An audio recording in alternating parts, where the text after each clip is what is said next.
ఇది అధ్యక్ష, ఒకసారి చూసుకోండి అధ్యక్ష.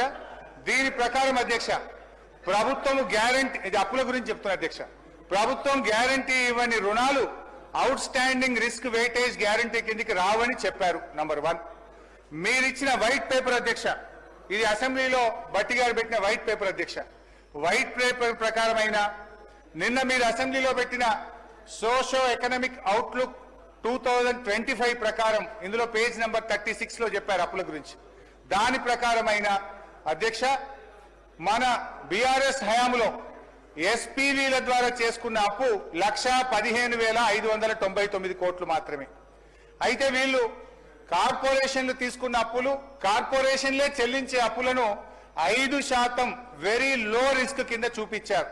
సరే, 89,569 కోట్లకు వెరీ లో రిస్క్ కింద తీసుకుంటే కూడా 4,478 కోట్లు మాత్రమే. అంటే మీరు చెప్పినటువంటి ఈ బడ్జెట్ బుక్ ప్రకారం, ఫిజికల్ మేనేజ్మెంట్ కింద మీరు చెప్పిన దాని ప్రకారంగా, ఫామ్ D5 ప్రకారంగా బీఆర్ఎస్ ప్రభుత్వం యొక్క ఎస్పీవీల ద్వారా చేసిన అప్పు 1,20,077 కోట్లు మాత్రమే. ఇకపోతే ఎఫ్ఆర్బిఎం అప్పు 3,01,897 కోట్లు. అంటే దీనికి కార్పొరేషన్ అప్పు కూడా జత చేస్తే మొత్తం బీఆర్ఎస్ ప్రభుత్వ హయాంలో చేసిన అప్పు 4,22,674 కోట్లు. ఇదే సభలో పోయినసారి అప్పుల మీదనే మాట్లాడుతూ 4,17,000 మాత్రమే చెప్పాను. ఇప్పుడు 4,22,000 ఎందుకు తీసుకున్నా?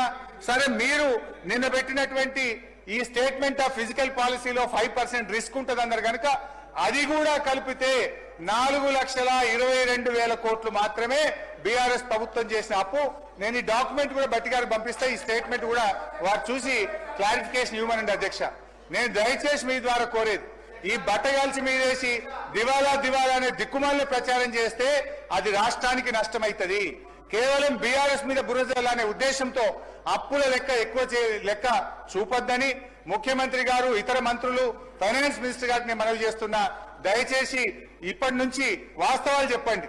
బీఆర్ఎస్ హయాంలో చేసిన అప్పు ప్రభుత్వం చెల్లించే అప్పు, రాష్ట్ర ప్రభుత్వ ఖజానా నుంచి చెల్లించే అప్పు కేవలం 4,22,000 కోట్లు మాత్రమే.